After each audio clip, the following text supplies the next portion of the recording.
नमस्कार मित्रांनो, स्वागत आहे तुम्हा सर्वांचे स्टडी टॉक या यूट्यूब चॅनलवर।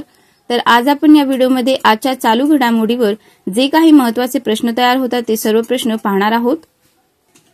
तर पाहूयात प्रश्न क्रमांक पहिला। बॅडमिंटन आशिया टीम चॅम्पियनशिप 2024 चे विजेतेपद प्रथमच कोणी जिंकले आहे? तर ऑप्शन नंबर ए, भारताने प्रथमच बॅडमिंटन आशियाई टीम चॅम्पियनशिप 2024 चे विजेतेपद जिंकलेले आहे। पुढचा प्रश्न, दरवर्षी केंद्रीय उत्पादन शुल्क दिवस केव्हा साजरा करण्यात येत असतो? तर पर्याय क्रमांक ए, 24 फेब्रुवारी हा दिवस केंद्रीय उत्पादन शुल्क दिवस म्हणून साजरा करण्यात येत असतो।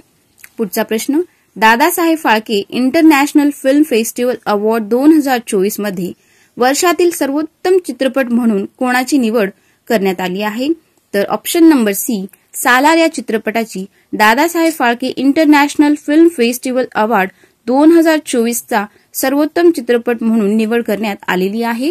पुढचा प्रश्न, आंतरराष्ट्रीय सौर आघाडीत सामील होणारा माल्टा हा कितवा देश ठरलेला आहे? तर पर्याय क्रमांक बी, 119वा। तर मित्रांनो, माल्टा हा भूमध्य समुद्रातील एक बेट देश आहे जो की दक्षिण युरोपमध्ये आहे। हा देश बेटाच्या द्वीपसमूहापासून बनलेला आहे।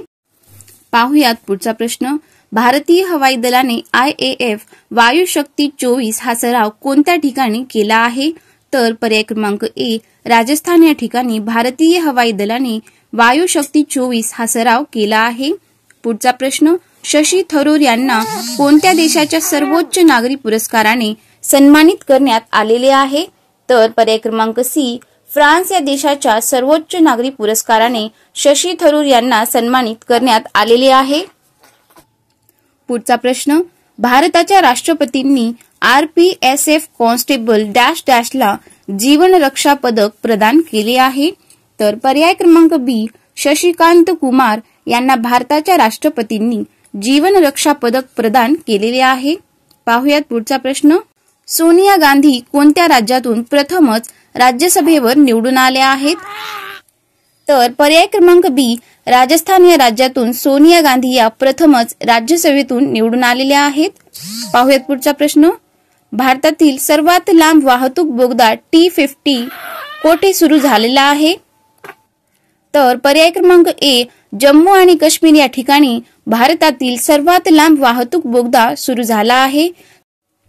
तर मित्रांनो, हा प्रश्न तुमच्यासाठी, जागतिक बँक हवामान बदलाचा सामना करण्यासाठी कोणत्या राज्य सरकारसोबत सहकार्य करणार आहे? जर या प्रश्नाचे उत्तर तुम्हाला येत असेल तर कमेंट बॉक्समध्ये टाईप करून सांगू शकता।